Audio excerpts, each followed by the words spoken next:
আমাদের পাশের রাষ্ট্র ভারত, যে ভারতকে আমরা বন্ধু মনে করি, আমরা না, আওয়ামী লীগের কিছু পাঁচাটা গোলামেরা এই ভারতকে বন্ধু মনে করে। আর সেই বন্ধুরাই আজকে আমাদের নোয়াখালী, ফেনী, কুমিল্লা সহ বিভিন্ন জেলাকে ডুবিয়ে মারতেছে। আর অন্য দিনে তারা পানি পায় না। এই হচ্ছে আমাদের বন্ধুদের নমুনা। চিন্তা করতে পারেন না মানুষ কতটা নিকৃষ্ট হলে পরে এই ভারতকে বন্ধু রূপে তারা প্রকাশ করতে চায়, বন্ধু বানাতে চায়। এই ভারত আমাদেরকে কোন দিক থেকে একটা দিক দেখান যে এই দিক দিয়ে আমাদেরকে একটা খুব আগলে রাখছে, দেখান একটা দিক দেখান। কিছু নরপিচাস আছে, কিছু অন্ধভক্ত আছে, সে অন্ধভক্তরা বলে তারা পিএস না দিলে নাকি বাংলাদেশের মানুষ না খেয়ে মারা যাবে।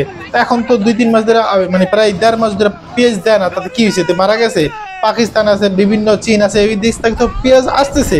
সমস্যা কোন জায়গায়? অথচ আমাদের থেকে কিন্তু এখন পর্যন্ত তারা গ্যাস নিতেছে, তারপরে চোরাই ভাবে ইলিশ মাছ নিয়ে খাইতেছে, মসমস করে খাইতেছে খুব ভালোভাবে।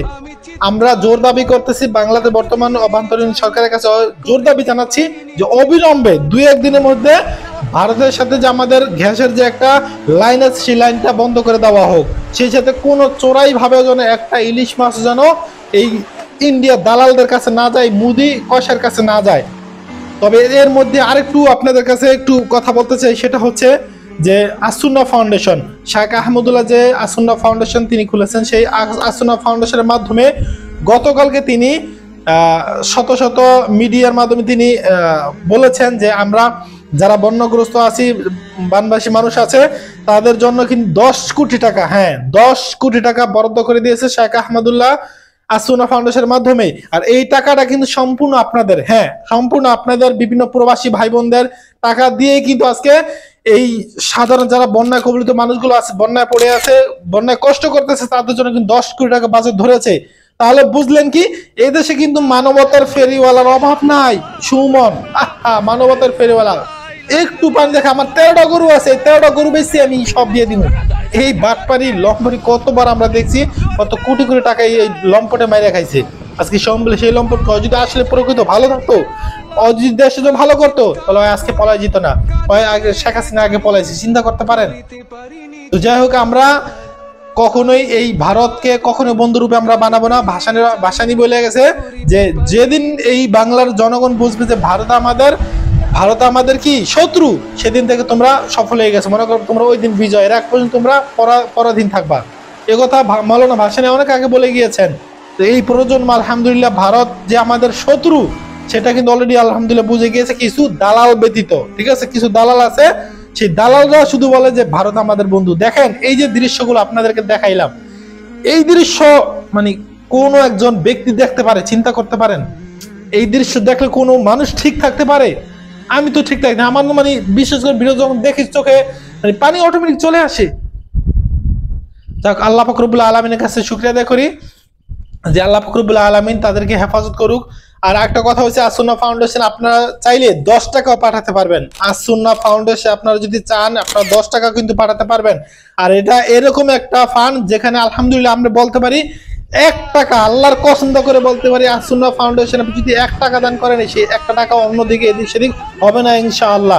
কারণ একজন আলেম, একজন দ্বীনের দায়ী, যেহেতু তিনি এটার দায়িত্ব নিয়েছেন, ইনশাআল্লাহ 1 টাকা এদিক সেদিক হবে না ইনশাআল্লাহ। আপনারা নির্দ্বিধায় যে যত টাকা পারেন, 5 টাকা, 10 টাকা, 100 টাকা হলেও আপনারা দেন। 100 টাকা কিন্তু মানুষ মারা যায় না, সবাই দেওয়ার চেষ্টা করবেন। যে যেভাবে পারেন 2 টাকা হলেও 2 টাকা দিয়ে আপনারা সাহায্য করার চেষ্টা করবেন। তো আর কোনো কথা নয়, ভিডিওটি সর্বোচ্চ শেয়ার করবেন। আর আপনার বন্ধু বান্ধব যারা আছে তাদের সকলকে বলবেন যে আসুন্না ফাউন্ডেশন আছে, তারা যে নাম্বার দিয়ে, বিকাশ নাম্বার, নগদ নাম্বার, তারপরে ব্যাংক নাম্বার, সেই সমস্ত যে যেভাবে পারেন, ব্যাংক অ্যাকাউন্ট হোক, যেটা হোক, যেভাবে পারেন 1 টাকা হলে আপনারা দেওয়ার চেষ্টা করবেন। আর ভিডিওটি বেশি শেয়ার করে দেবেন, সকলকে জানার চেষ্টা করে দিবেন। আসসালামু আলাইকুম সম্মানিত দিনপ্রিয় মুসলমান ভাই ও বোনেরা। বর্তমান সময়ে আমাদের অধিকাংশ ঘরে কেউ না কেউ জিন জাদুতে আক্রান্ত। আর এই সুযোগকে কাজে লাগিয়ে একদল কুচক্র মহল সাধারণ মানুষকে ধোঁকা দিয়ে বোকা বানিয়ে তাদের কাছ থেকে হাজার হাজার টাকা হাতিয়ে নিচ্ছে। এই সমাজে ভালো কবিরাজ পাওয়া খুবই কিন্তু কঠিন হয়ে গিয়েছে। তাই আমরা দিচ্ছি আপনাকে পরিপূর্ণ সুস্থ হওয়ার আত্মবিশ্বাস।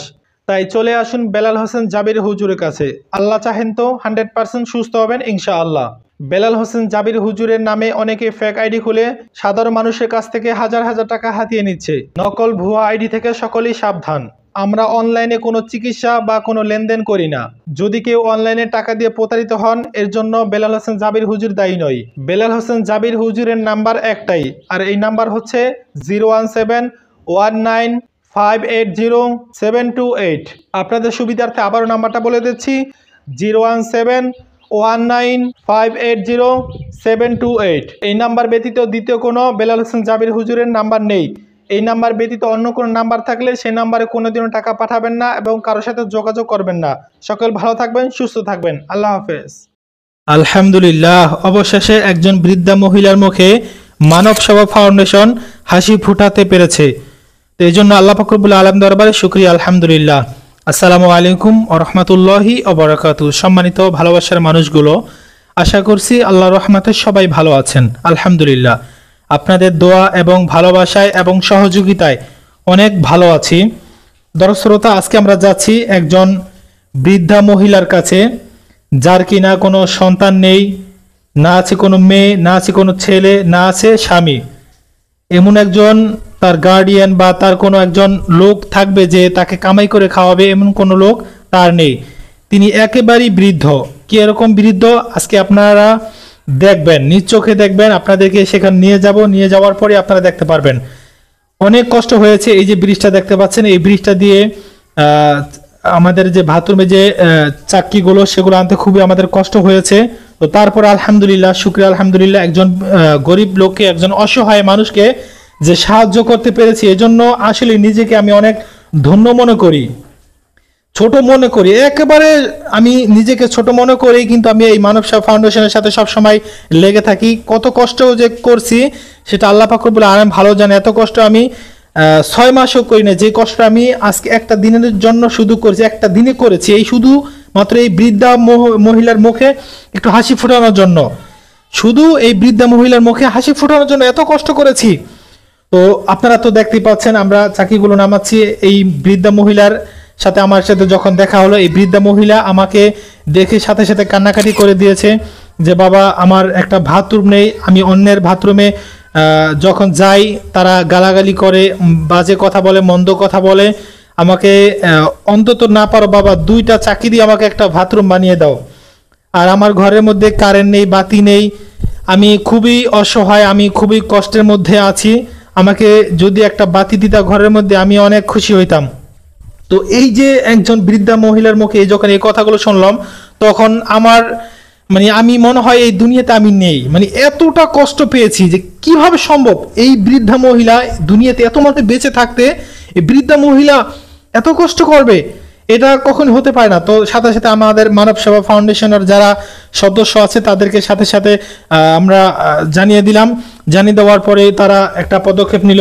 আর সবচেয়ে মজার বিষয় হচ্ছে, এই যে বাচ্চাদেরকে দেখতে পাচ্ছেন, এই বাচ্চাগুলো আমাদেরকে অনেক আনন্দ দিয়েছে। এই যে বাচ্চাগুলো আমাদেরকে অনেক আনন্দ দিয়েছে। তো একটা কষ্টের কথা এখানে বলি, এখানে এই যে বাচ্চারা দেখছেন কিন্তু অনেক কষ্ট করতেছে, তারা আমাদের সাথে সহযোগিতা করেছে। কিন্তু এখানকার যে পুরুষ লোকগুলো, বড় বড় লোকগুলো, ধনী লোকগুলো, একটা লোক আমাদের পাশে দাঁড়ায়নি, বরং আমাদের বিরোধিতা করেছে। এই মহিলাকে যে আমরা টয়লেট দিয়েছি, ফ্যান দিয়েছি, লাইট দিয়েছি, তারপরে কারেন্টটা যে সাইড লাইট আমরা টেনে দিয়েছি, সাথে সাথে আমরা বিদ্যুৎ খাম থেকে নিতে পারি নাই। তো এই সাইড লাইন যে টানবো, এটা পর্যন্ত আমাদেরকে সাহায্য করতে অনেকে নাকচ করেছে। তো এই জন্য এই সমস্ত মানুষদের জন্য খুবই আফসোস, পরিতাপের বিষয়। তো যাই হোক ভাই, বৃদ্ধা মহিলাকে যে আমরা এতটুকু সহযোগিতা করতে পেরেছি আপনাদের সহযোগিতায়, কিন্তু এটা কিন্তু আমার কোনো ক্রেডিট না ভাই, সম্পূর্ণ আপনাদের ক্রেডিট। আপনাদের সহযোগিতার কারণে কিন্তু আজকে মানব সেবা ফাউন্ডেশনের পক্ষ থেকে এই বৃদ্ধা মহিলাকে আমরা একটু সহযোগিতার হাতটা বাড়িয়ে দিতে পেরেছি।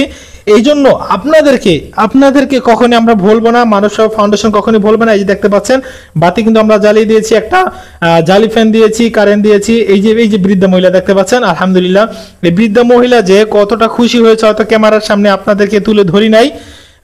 ওই যে ফ্যান দেখতে পাচ্ছেন, একটা বৃদ্ধা মহিলার জন্য এই ফ্যানটাই দ্যাটস এনাফ। আর এই যে ঘরটা দেখতে পাচ্ছেন, এই ঘরটার মধ্যে কি যে কষ্টে বৃদ্ধা মহিলা জীবনযাপন করেছে, যা কল্পনাও করতে পারবেন না। এই যে দেখতে পাচ্ছেন, 3টা চাকি দিয়ে, একটা স্ল্যাব দিয়ে আমরা কোনো রকম মতে বৃদ্ধা মহিলা যেন টয়লেট যেতে পারে সে ব্যবস্থা আমরা করে দিয়েছি। তো সকলে ভালো থাকবেন, সুস্থ থাকবেন, ভিডিওটি বেশি শেয়ার করবেন। আল্লাহ হাফেজ। তার সন্তান তো হারায় নাই, তার স্বজন হারিয়েছে। সন্তান হারার কষ্টটা সে বুঝে না। সন্তান হারানোর কষ্টটা সে যদি বুঝতো তাহলে এতগুলি সন্তানের গুলি লাগতো না, সে এতদিন এভাবে চুপ থাকতো না। কারণ সন্তান যেভাবে আমরা লালন পালন করি, একটা এত বছর পর্যন্ত তৈরি করি, এই সন্তানদেরকে এত অবজ্ঞা, এত অবহেলা, এটা আমাদের খুবই কষ্ট দেয়। একটা ব্যান থেকে একটা বাচ্চাকে এভাবে টেনে হিসেবে ফেলে, আমরা কুকুর বিড়ালকেও এইভাবে ফেলি না। সে একটা সন্তানকে কেন, সন্তানকে আমাদের এতই নিকৃষ্ট বা এতই, আমি এই সন্তানের কষ্ট, এটা আমার সবচেয়ে বেশি ব্যথা দেয়। আমি এটা নিতে পারি না যখন ব্যান থেকে এমন ভাবে টেনে হিচড়ে ফেলে দেয়, তার গোপনাঙ্গ দেখা যায়। এটা কত কষ্টের, কত অপমানজনক, এটা খুবই লজ্জার। এটা আমি আমার প্রচন্ড